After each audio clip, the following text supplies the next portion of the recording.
so much is changing so fast. And I think it's just so important for us to recognize that in our industry, we are so totally reliant on these important woods that we have used traditionally for instrument making and for bow making. Um, as as the forests are threatened, we end up with more concerns, more involvement, more documentation. There's just a lot to know, and it's not going to get smaller. It's only going to increase. And so there was recently a situation where there was a Belgian management authority that allowed instruments to come into Belgium, but they couldn't get out again. So a symphony orchestra touring could get their instruments to Europe, couldn't use them for performance, and couldn't get them back to the United States because of conflicting requirements. And so anybody who thinks that the work of the Alliance or other organizations like the International Wood Products Association is frivolous, you're wrong. It's so important to the music industry that we do everything we can to comply with these new laws, to understand them, to really comply with them, but also to be able to help musicians and traveling orchestras keep their instruments and bows safe. So I'm going to turn it over now to Allison. Welcome, Allison. And I'm going to keep admitting people. Did you mean Ashley? I mean, Ashley, sorry. You're fine. You're totally fine. I was I, just looking around to see who Allison was. I can't click and talk at the same time. Sorry. You're absolutely fine. I get a lot of different names, Allison, Amanda, if it starts with an A. Hello, everyone. Some of you may Hello. recognize me. My name's Ashley Amadon, and I'm with the International Wood Products Association. I know I did a webinar for you guys last year on the Lacey Act and came and spoke at the VSA as well. So if you're wondering where do I know this face from, it's probably from talking about other regulations. But very excited to be with you guys today.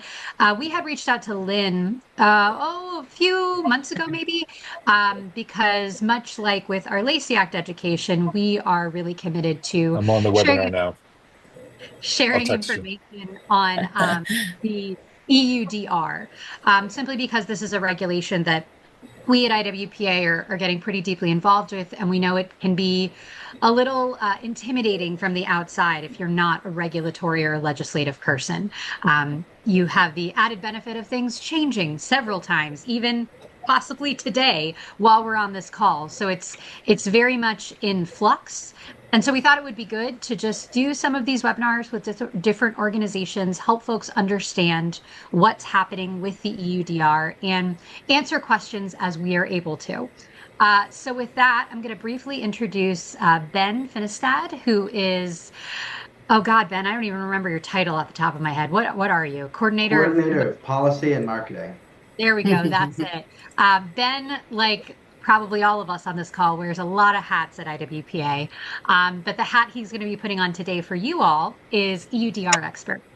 Ben's been with us for a little over a year now, and we're a small staff. You've got 50% of IWPA staff on this call with you, so we've all made the decision to sort of specialize when it comes to policy work. And Ben's specialty area is the EUDR. I'm pretty sure he knows more about it than me and the rest of the staff combined. So you're in for a treat insofar as hearing about a regulation can be a treat today. But before I let him kick off, I will just share, because this has been a source of confusion for a lot of people, the interplay between EUDR and the Lacey Act. Compliance with one does not mean you are compliant with the other. The Lacey Act in the United States only deals with the importation of wood and wood products that are legal, right? So all of our webinar last year, and if you're not sure what I'm talking about, I'm sure Lynn can share a recording with you. But it really deals with ensuring that you have done due diligence on your supply chain so that when you bring something into the United States, either that first import or if you're traveling with a musical instrument, that you can show you've done due diligence to ensure legality. The EUDR is the EU deforestation regulation. It is more than just legality.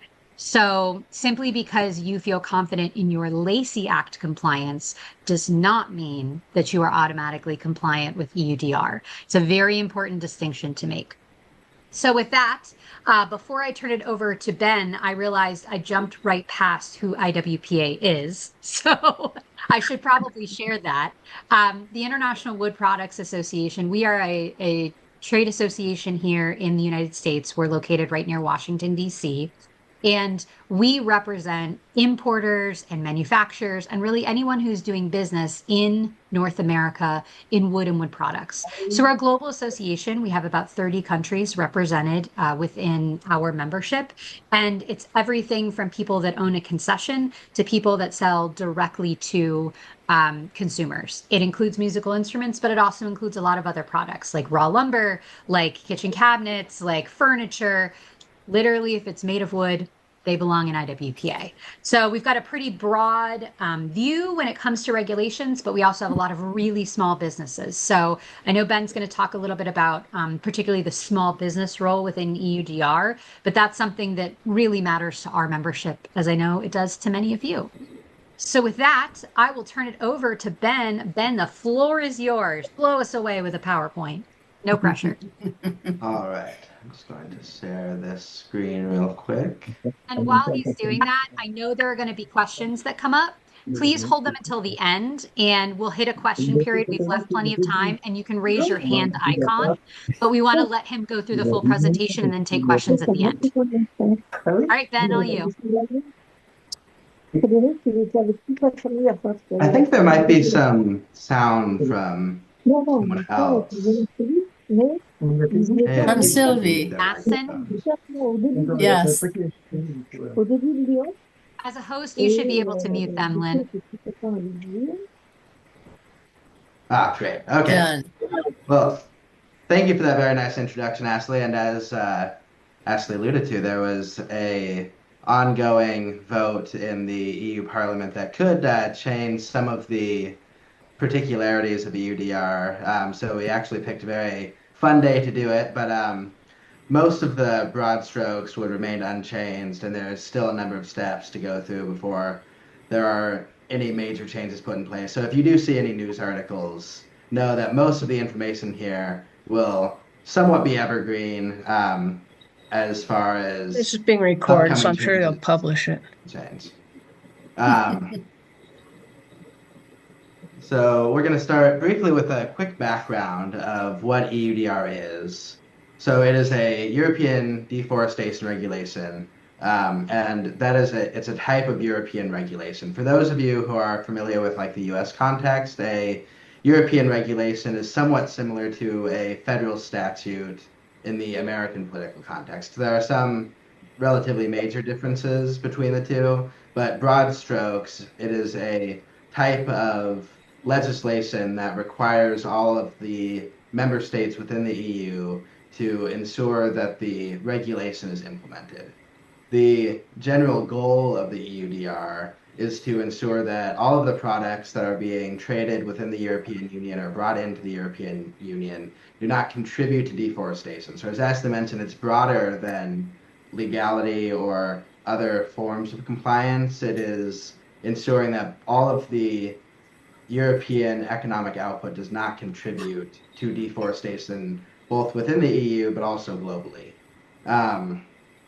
And the goal of the EUDR in terms of its global context isn't to directly regulate the trade or harvest of wood around the world, but to ensure that the products coming into the EU are not part of deforestation or contributing to deforestation. And the regulation applies specifically to companies that are in the EU and are bringing products into the EU or are within the EU trading products or transforming products within the European Union. However, the implication there is that if you sell products into the European Union that are covered by the regulation, it means that in order for your products to be imported by your buyer, they need to be compliant with EUDR. So just for a bit of context and where EUDR sits within the overall political framework of the EU, and its recent history, the European Union deforestation regulation comes broadly as a successor to EUTR. EUTR will no longer be in effect once the implementation process is finished.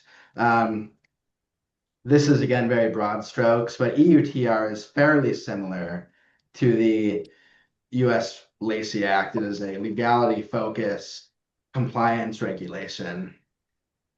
And there are a lot of similarities between the two. The EUDR, however, expands the focus of EUTR and includes the coverage of non-timber commodities and imposes a number of additional traceability and transparency requirements. These traceability and transparency requirements are most of what you all would be feeling. It's also part of a larger political strategy within the EU called the European Green Deal. The strategy includes a litany of policies that are designed to reduce the environmental impact of the EU's economy.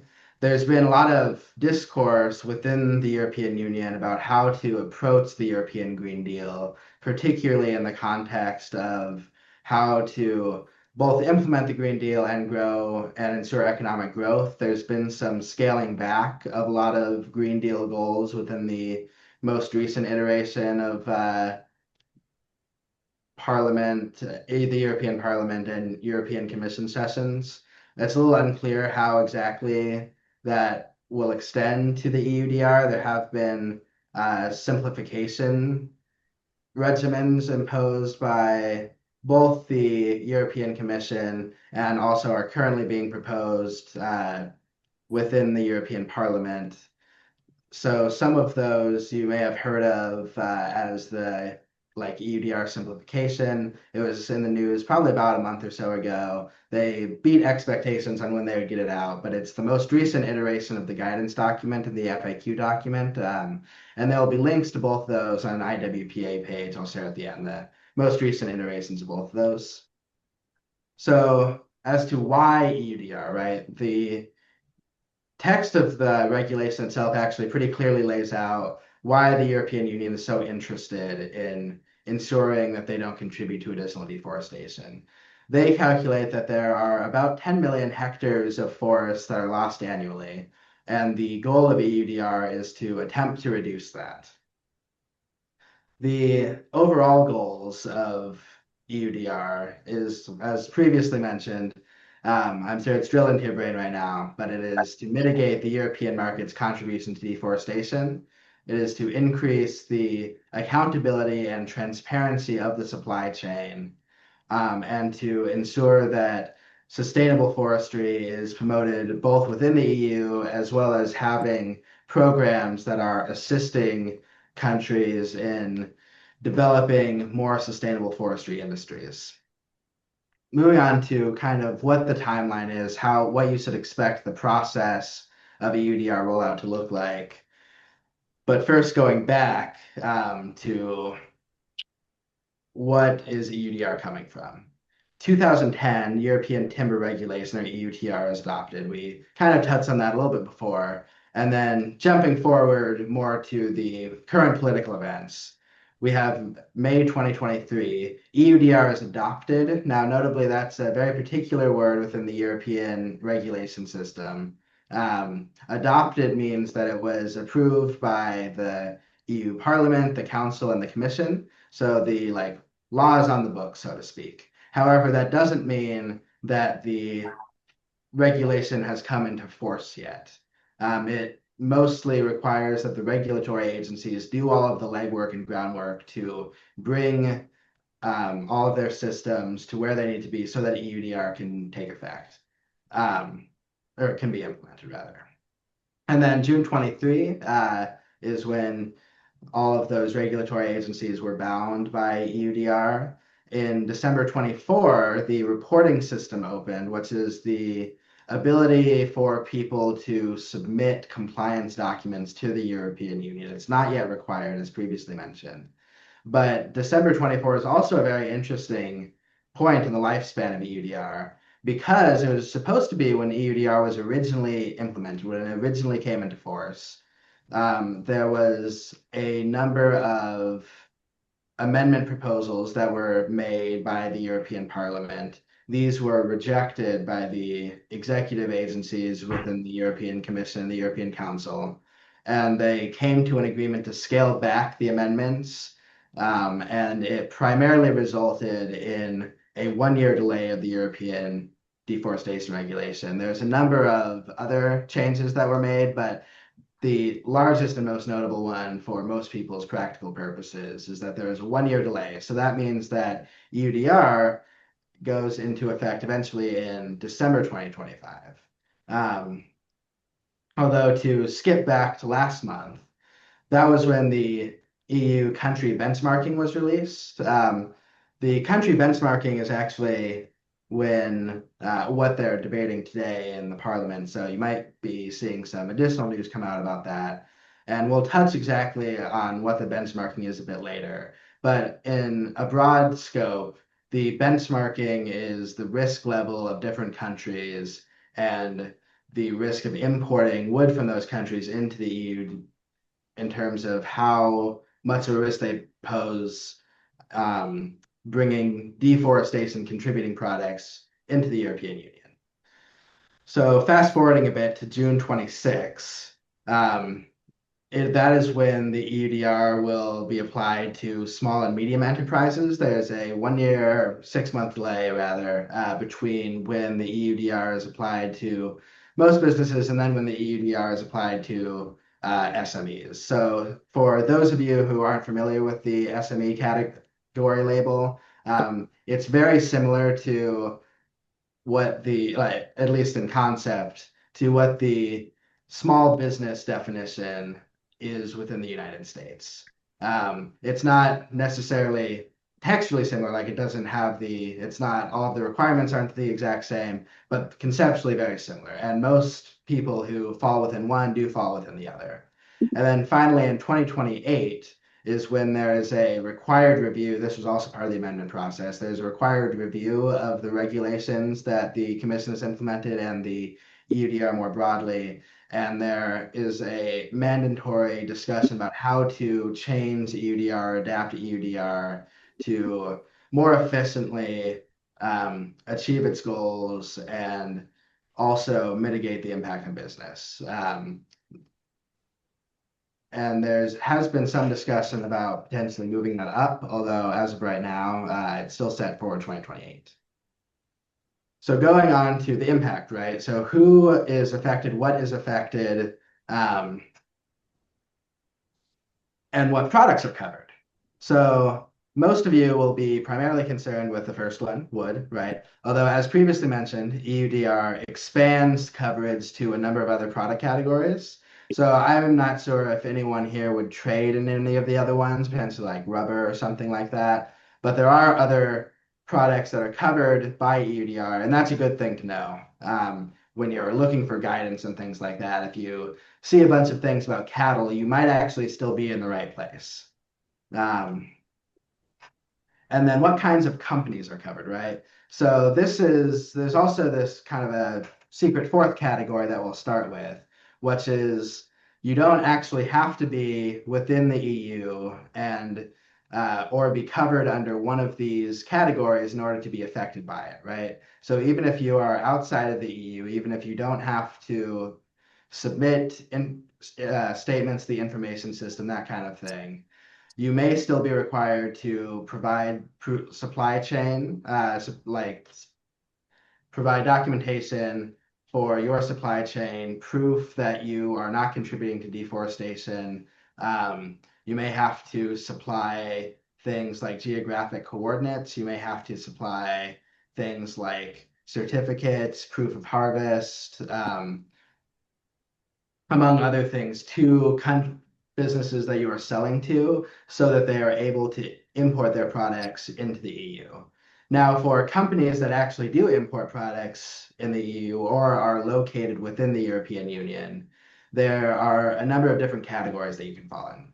The first two are the two main categories, right? So you have the operators and traders. Operators are effectively companies who are placing a item on the market or transforming products from one product that is covered by EUDR into another one. So, for instance, that transformation would affect most manufacturers. If you are transforming like wood into some kind of wood product, generally you would be an operator because it's transforming wood that might be imported into another covered product. Traders are companies that are not operators but are still covered by EUDR, and that's generally companies that are not necessarily making the product or bringing them in, but are making them available to the market. So that would be things like wholesalers, distributors, retail stores, etc. Companies that are selling the product for the first time onto the market. It doesn't cover resale, notably.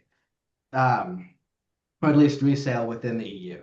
If you're making it available for the first time on the European market, even if it's been sold before, it has to be compliant with the EUDR with a number of exceptions. And then the other important category here is the SME, non-SME divide. Regulations are very different for SMEs. They have a number of waivers that we'll get to in a moment. But to skip back a little bit to dive into a little bit more depth in the operators, right? Operators, as previously mentioned, and you can see the official definition on that side of the screen there. Operators are a legal person who is making the product and putting it on the market for the first time, or notably also exports them from the EU. If you're exporting product, you also have to comply with EUDR. They have a number of obligations. Some of the distinct obligations of operators is that they have to perform all of their own due diligence, including information collection, risk assessment, and risk mitigation. If you remember those three, we're actually going to come back to them later, and those are the three parts of due diligence under EUDR. And operators are always required to share all of this information with the competent authorities, who will come back to later and explain a bit what those are, but they have to effectively share that information with the governing agencies and also maintain that information so that agencies are able to review it if need be. And then back to the traders. Again, you can see the official definition on the side there. But traders, and particularly large traders, have to file their own due diligence statements, although they can rely on due diligence that's been previously been completed by operators. So long as that due diligence has been filed within the information system of EUDR and has been subject to EUDR regulations. And even though you can rely on that due diligence, if there are any breaches, like if the company that you're getting that information from is not doing their due diligence correctly, you are still obligated to have done enough of your own due diligence to understand that you shouldn't be sourcing from them. So you are still liable for any breaches of the regulation that occur. And then going on to the SMEs, right? This is the part that I think get people real excited. It is because, some people don't have to do all the work that other people have to do, and that's always fun, right? SMEs are small, medium, and micro enterprises. That's the official terminology. And the definition of an SME actually comes from EU tax law. There has been a very long-running debate on changing the requirements slightly, but it would generally include more companies rather than exclude companies. But generally, an SME has to meet two of the following criteria: an average number of employees that is less than or equal to 250, a net annual turnover of less than or equal to 50 million euros, and a constant balance sheet that is less than or equal to 25 million euros. So if you meet those requirements and you are within the European Union, you may be eligible for some of these exemptions. You would obviously have to consult your own attorneys and tax lawyers, et cetera, to understand if you meet some of the criterion. There's a number of other SME criterion that you also have to meet. But you may be eligible for some of these exemptions, including the fact that while SMEs do have to prove that due diligence was completed for all of the products that they are putting onto the market, they are able to rely more thoroughly on due diligence statements that have previously been submitted. There are fewer checks, there are fewer enforcement actions that are going to be taken against SMEs. There are also a number of other exemptions that they get, including the ability to not have to nominate compliance people like larger businesses do. They may not have to submit to all of the requirements that competent authorities put out for them, etc. So SMEs get a lot of very notable exceptions that make the process of compliance a lot easier. Although it's notable that SMEs still have to comply with the due diligence requirements. You have to understand and know that all of the products that you are bringing into the EU don't contribute to deforestation. So even though the compliance is easier, the regulations are not less stringent. And now on to benchmarking. This was a previous favorite of everyone because it involved the most political intrigue and actually still does. We are still going back and forth about the benchmarking. I expect that they're probably voting on it close to now. So if anything fun happens, I'll make sure to email Liz and everyone so that they are able to give you some updated information. But the benchmarking was completed a couple months ago. And in broad strokes, what it is three risk levels that are laid out in EUDR, in the regulation, and those are high, standard, and low. So the different risk levels are not necessarily indicative of whether or not you should source from a country, but you should consider it as part of an overall component of the risk level within your due diligence process when you're thinking about what products should I import, what products should I export, and your buyers, if you're selling to companies within the EU, they're also going to be thinking about what countries you're sourcing these goods from and whether or not they fall into high standard or low risk levels. And due diligence, full due diligence is required no matter the risk level. Although if you're sourcing or if you are buying from low risk level countries, those have simplified obligations. So it will be easier to sell products into the EU market if the products are coming from countries that are considered to be low risk. I have a QR code in the bottom there, and you can scan that if you want to see the actual list of countries. Although I think that most people were generally pleasantly surprised at how the benchmarking process went. There were far more countries than expected that were considered to be low risk. There were only 4 or 5 countries that were considered to be high risk, and a couple dozen that were considered to be medium risk.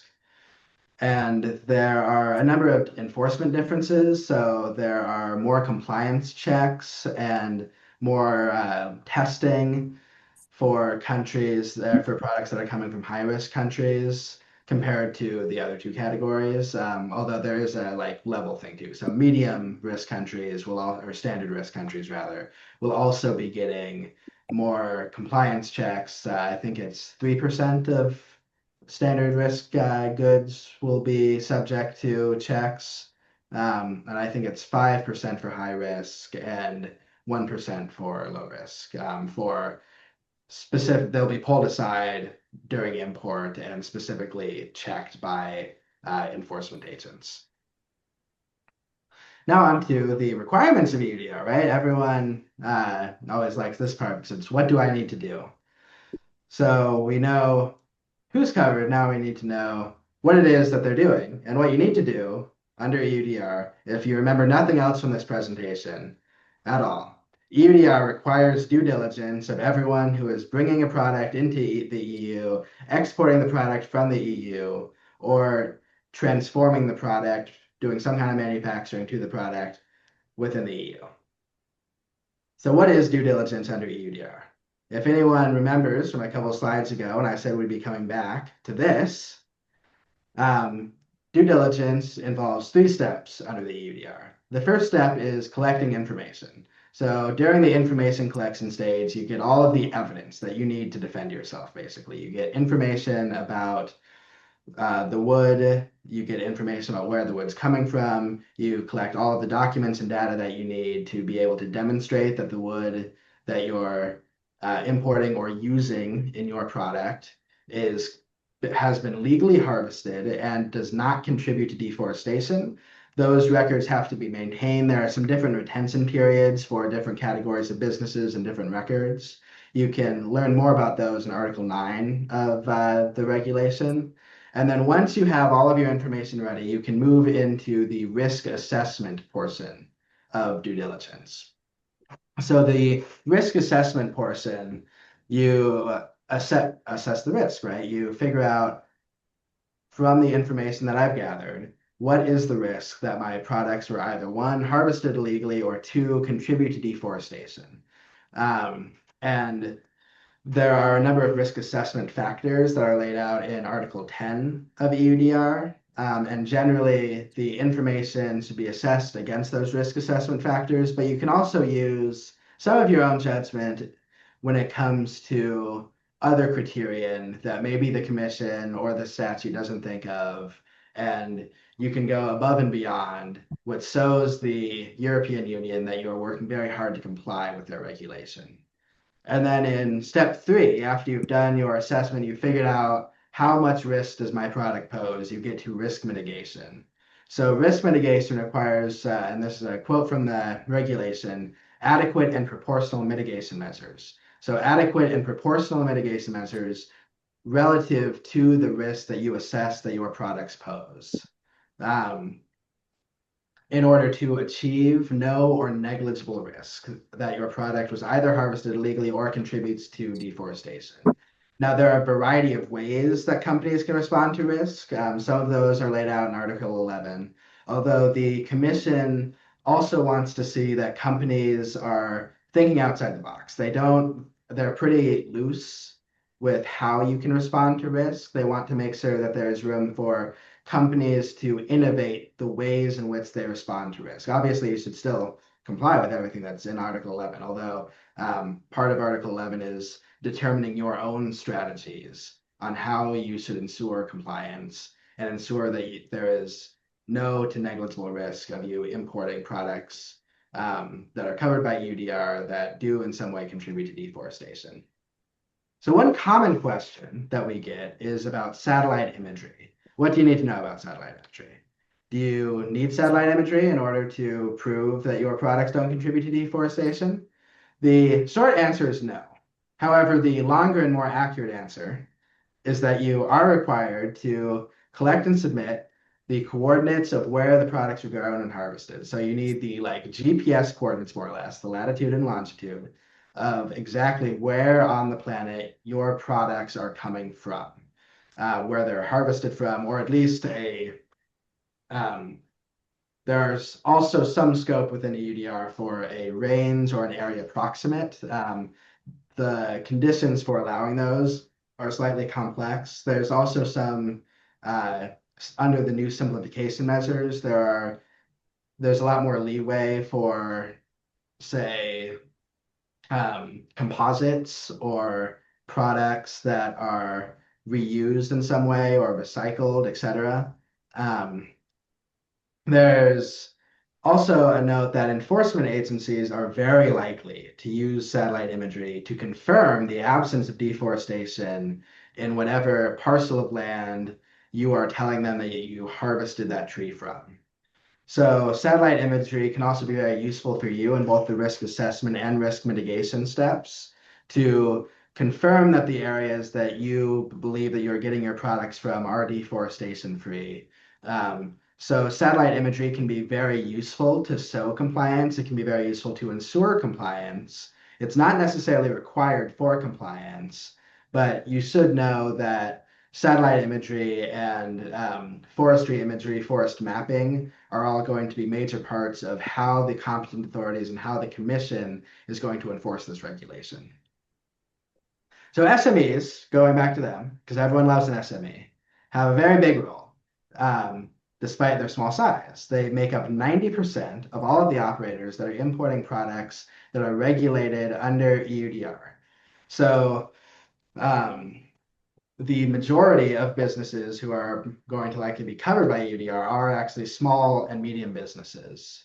So some of the notable exemptions for SMEs, and there's a number of them, and there's a QR code there which will take you to the EU's help page for SMEs. But they get a delayed start date, and then some examples of things that SMEs don't have to do.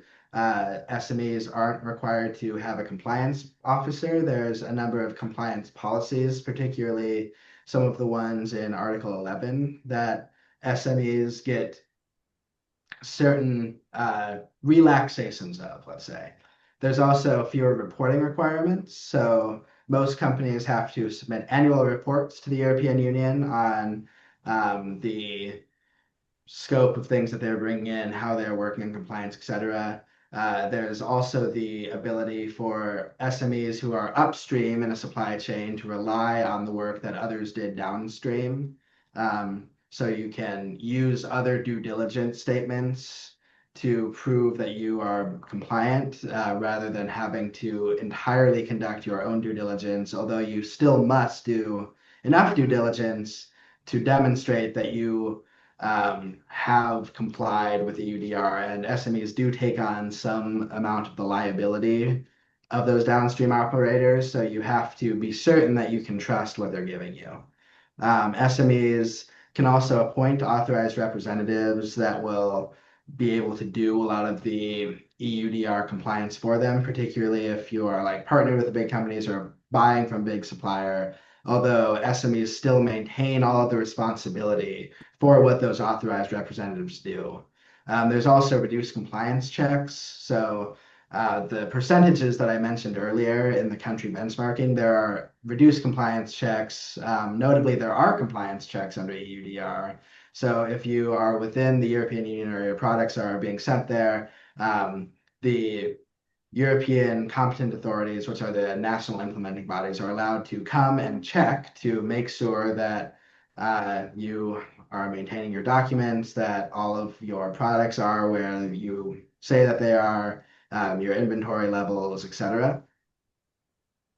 And then moving on to from that into implementation. So now you know what's required and how do you do it, right? So the first step of the implementation is competent authorities. So the competent authorities, and there's a QR code there for a list of the competent authorities. And I know I've mentioned them a couple of times, and you're finally going to get an explanation on what they are.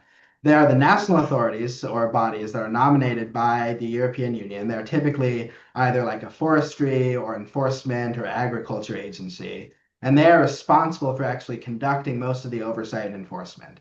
So the commission is laying out a lot of the rules. They are setting up the standards and systems for everyone to work together with, but it will actually be individual national authorities who are going to be doing most of the on-the-ground work.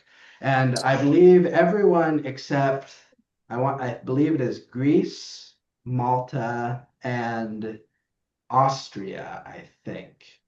It's definitely Greece and Malta, and then there's another third country, which I believe is Austria, but might not be. So you could scan the link to find out. But it will give you the contact information and the name of the agency for the country that you are like working in or exporting to. If you're curious about contacting them for help or whatever you might need. And notably, they were required to nominate competent authorities, I believe, by October of last year. So the fact that there are still 3 holdouts is a little disconcerting. However, they've pretty dramatically reduced the number of holdouts in the last about 6 months or so. We've gone from about only half of the countries having nominated their competent authorities to almost every. So I expect the final 3 will be getting theirs in order sometime within the next couple of quarters. And then from the state level to the company level, right? How do you actually do what you need to do? So the EU has created something that they call the information system. This has been created by the Commission. It was a major sticking point for a long time. They were a bit late in rolling it out, but it is where all of your due diligence documents, all of your evidence that you are compliant goes in order to show the EU that you are complying with EUDR. So a couple key notes on this is that the data submitted is anonymized, but not necessarily private. So if you have a very particularized supply chain, um, a lot of that supply chain will be made part of a public record. People will be able to see where wood is being sourced from. Not necessarily that you're sourcing it, however, we know that it's a small industry and people have very particular suppliers. So it might not be entirely difficult for others to reverse engineer who exactly supply chain is whose. Um, the information system is also one system for the entirety of the European Union. So no matter what country you're importing, transforming, or exporting a product from or in, you will use the European Commission's information system. It's also supposed to be interoperable with the European Union's new customs environment, which I believe is supposed to be rolled out next quarter, is what they've said. So it will have interoperability with some other systems. And the commission has a number of opportunities to learn how to use the information system online. I've attached this QR code in the corner, and if you scan that, you'll be taken to their website, and they have a number of very helpful programming. So they have a number of virtual trainings that are coming up if you would like to learn how to use the information system, and it will take you to that. There's also the manual to learn how to use the information system. It's the manual on how to use it. And then below that, they have a number of pre-recorded like components of other classes that they've done for frequently asked questions. So you can learn how to, with a video, learn how to use the information system and how to navigate some of the more complicated parts of information system compliance. So there are a number of very good ways to learn how to use the IS. And there's also the ability for you to create a account to practice within the information system. And if you want to, and you are like if you are required to eventually use the information system, you are able to create a real account right now and start submitting due diligence documents if you need to do so. So depending on the length of supply chains, so if products might not start, if your products that you're making right now might not be imported to the EU until, say, January of next year, EUDR will be in effect. So it may be advantageous, depending on your supply chain, to start doing some of these due diligence statements and compliance documents to ensure that your products will be ready for import into the EU. And then to close out, what's going to be on the due diligence statement? So you'll notice that all my other slides are very nice looking. This one, not so much. And that is not my fault. I would say it is more the fault of the European Union for how they decide to format their documents. But in this lovely Times New Roman 12-point font, you can see everything that is going to be on the due diligence statements that you're going to fill out, except for these, which are also going to be on the due diligence statement that you'll be required to fill out. So the Annex 2, so all of this can be found in Annex 2 of the regulation, and there'll be a link to the regulation on the next page. But you can use if you go down to Annex 2 of the regulation, you can see everything that will be required on the due diligence statement, and you'll have to be able to submit all of this in order to import your products into the EU. Which brings us to this. So this is a page that IWPA has created. It contains a number of the EU primary source documents for you to pull from and engage with and learn more about EUDR. There's also going to be additional IWPA resources added, particularly as we get closer to the date of implementation. Right now, there's a FAQ guide on there. It's rather outdated, but still does contain some good information. I'm hoping to have it updated shortly, so you'll be able to access that. And there's not a way to search this page, so if you want to get the link and I can send it to Lynn, you will probably want to scan this code, and then you'll be able to have a number of the important documents all in one place. If you're looking for a good place to start, I would say some of the best places to start are actually towards the very bottom of the page, where you can get the most up-to-date guidance document and most up-to-date version of the FAQs, which are very good at breaking down some of the complexities of the regulation. And then, of course, if you haven't read the regulation and you think that you might be covered by it, or that you might be get secondhand coverage from one of your suppliers or someone that you sell to, wanting to bring your products into the European market, uh, in order for you, as previously mentioned, to sell to them, you need to be prepared to give them all of the information that they need in order to comply. And then finally, we'll open it up to FAQs for questions and answers a little bit. And then if you need any of the IWPA policy team members' contact information, it's right there. You can find both my email as well as Ashley's email. And I know that you all have a meeting that you have to attend right after this, or some of you. So I hope that 10 minutes might be a good amount. But if you have any other questions, feel free to email Lynn with them, or reach out to myself. And if we can find the answer to your question, we will certainly get back to you as soon as we can. So yeah, it was a pleasure to present to all of you and to meet all of you. And please let me know if you have any questions. And I'll leave the slides up so we can go back and reference anything if need be. Thank you so much, Ben. I appreciate all your hard work here. We are probably all members of that very small micro business, but it was so important to hear from you that we may be very tiny, but we still need to comply. We still need to be aware and do the due diligence. So if there are any questions, oh, I also wanted to welcome those who are joining us from Oberlin. Welcome, gang. Any questions at all?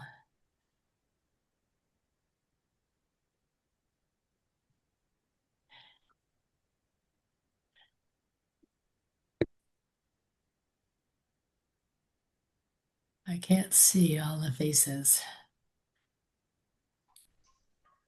Seems pretty overwhelming. I It guess we'll does. all have that first experience, and then a few of these questions will be answered. Yeah, please remember that everything that we do, and thanks so much to Ashley and Ben for providing so much information. All of this will be up on our website. You'll be able to review it whenever you need to. I think that that's just really, really important. And I do think also that so many of the people that we buy parts from, and I'm thinking mostly ebony parts, I'm thinking tailpieces, chin rests, finished products that we purchase from European distributors.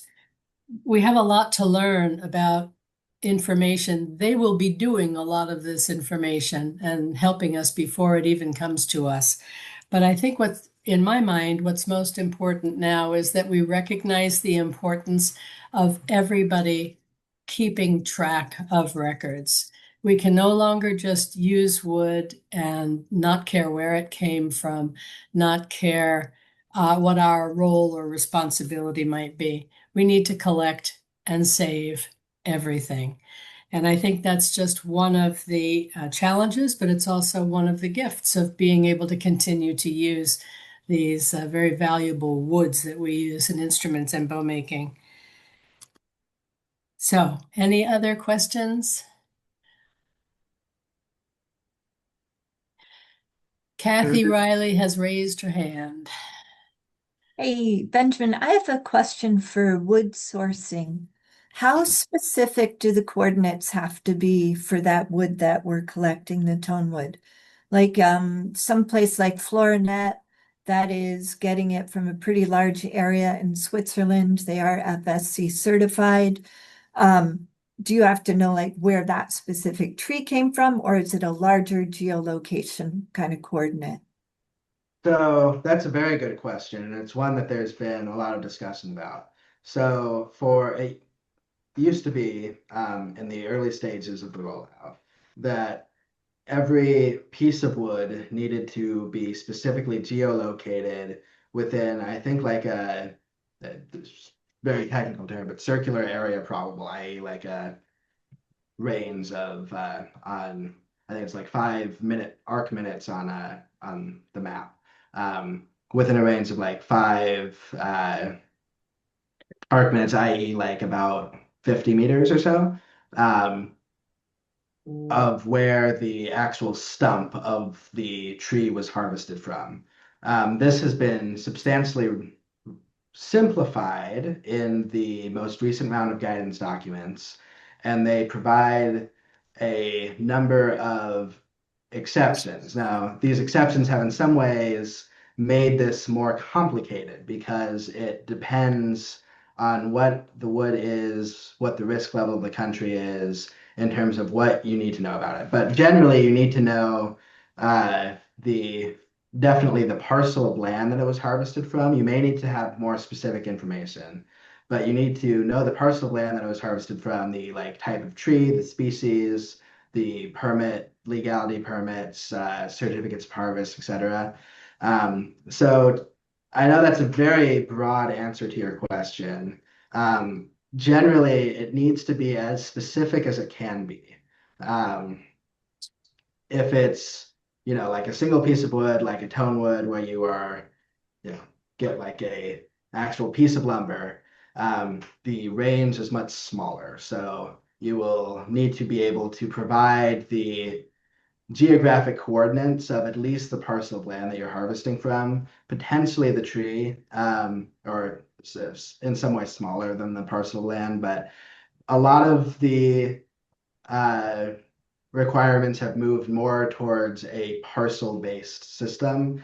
And the parcels, if you're curious, are defined by the European, like it's pulled from both the, physical, like legal parcels of land that like the wood is being harvested from, like according to like the government who is like assessing the land, but also parcels in terms of the European forestry mapping projects, parcels, and the way that they've geographically parceled up various forests. And you can see the mapping software that they use in the information system criterion at the very top of the page. So if you scroll up from that information system like video link, you can see some of the maps that the European Union provides. So it generally does have to be GPS coordinates, like geolocated, though. If it comes from a potential range of different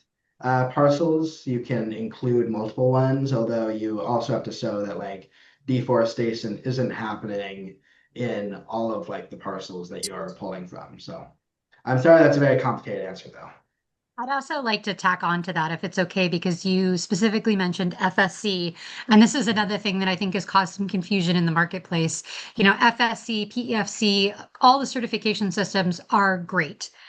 They don't imply compliance. Not that you were asking about that, but I think it's just important to sort of state that for the record, that simply because something is FSC or PEFC or any other acronym that you can think of, it doesn't give it an automatic check mark. It can be one tool to help you, show compliance, whether that's UDR, the Lacey Act, anything else, but it does not automatically mean that you are exempt from compliance requirements under EUDR. Yeah, agreed. Yeah. Can I follow up with one other question that I know a lot of makers have, which is that they've got stores of wood from their grandfathers, their fathers, etc. And I know there was something about wood harvested before a certain date. How does this impact those makers with their previous stores of wood? So it depends a little bit on where the wood is. If the wood is in Europe and was imported prior to like EUDR going into effect, then you can do whatever you want with it. It is in the you do have to show that in some way it was there before the regulation went into effect, but the regulation doesn't apply to wood that is already within the EU that has already been harvested. The regulation does have a number of carve outs for wood that was harvested like quite a while ago, like antique kind of things. Um, if you show that it's more than, and actually if you have a product that's more than 100 or like flooring or whatnot, that's more than 150 years old, it also doesn't apply. For wood that you might have sitting in a shop that's like in, say, the US or in another country that you want to bring into the EU, that's actually much more complicated. Uh, there are some carve outs, although they are going to be rather difficult to get, is I think most people's expectation. If you can show that the wood was harvested before the regulation goes into effect, though, you will have a much stronger case on not having to fully go through all of the full compliance steps of the EUDR. You'll still have to comply insofar as you can demonstrate that the wood was harvested prior to the effective date, but you may not have to do full EUDR compliance, if that makes sense. Speaking in such general terms because the exceptions, as previously mentioned, are rather hard to get. There's also the problem of transforming the product. So if you're just importing like older wood that's been harvested wholesale into the EU, that, as mentioned, is going to be a bit difficult, but still not as hard as products that have been transformed after the regulation goes into effect. So if you have, say, a stockpile of wood that you draw from, say, after the regulation is effective, and then you transform that wood into a product that is covered by EUDR, from the Commission's perspective, as far as I can understand from the most recent round of FAQ documents, and I think that this is the general consensus, is that once a product has been retransformed and is now being imported under a new HS code, it now counts as something new in the Commission's eyes. So it is no longer from an old piece of wood, rather it is from a like new bow or whatever, a new item.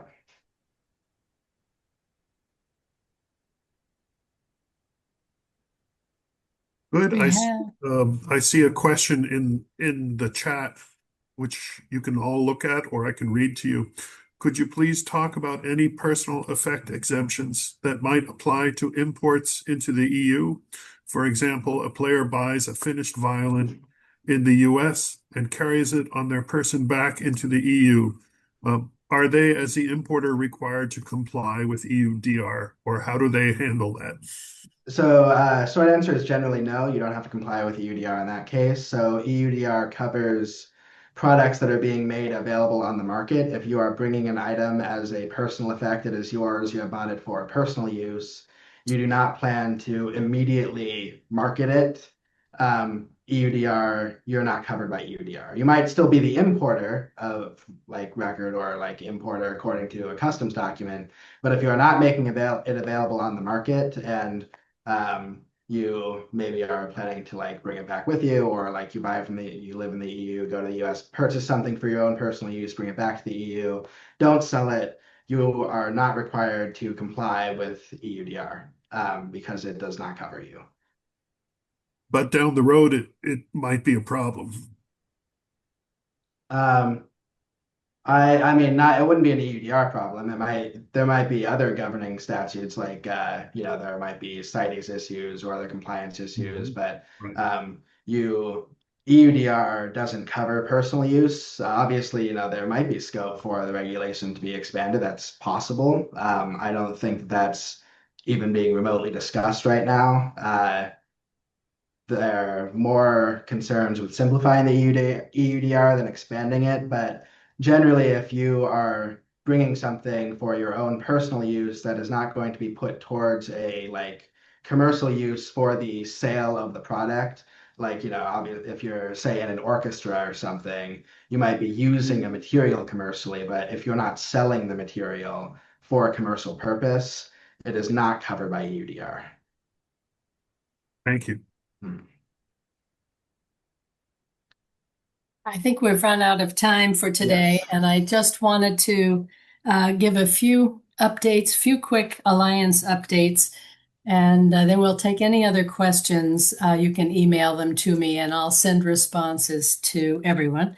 The first is that we have just finished a Pernambuco fact sheet.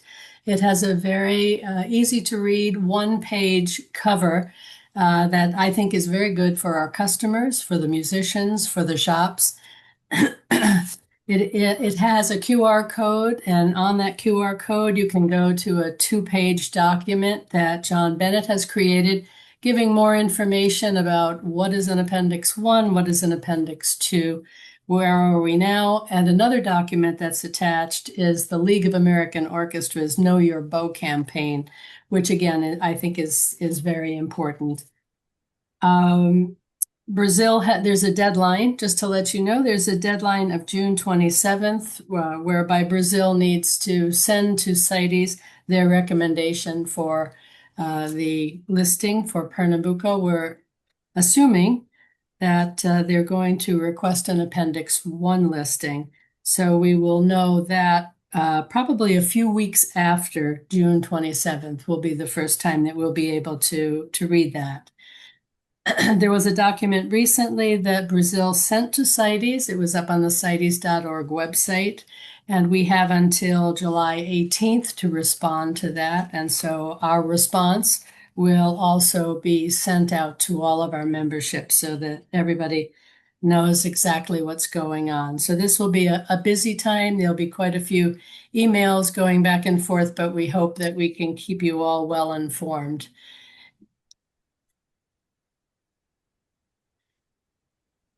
I see a new message in chat, or was that? Okay, let's call it a day. I'm sure you'll have lots of questions as you stop and think about this. And the Alliance is here for you. And thanks to Ashley and to Ben for joining us today. Much, much appreciated.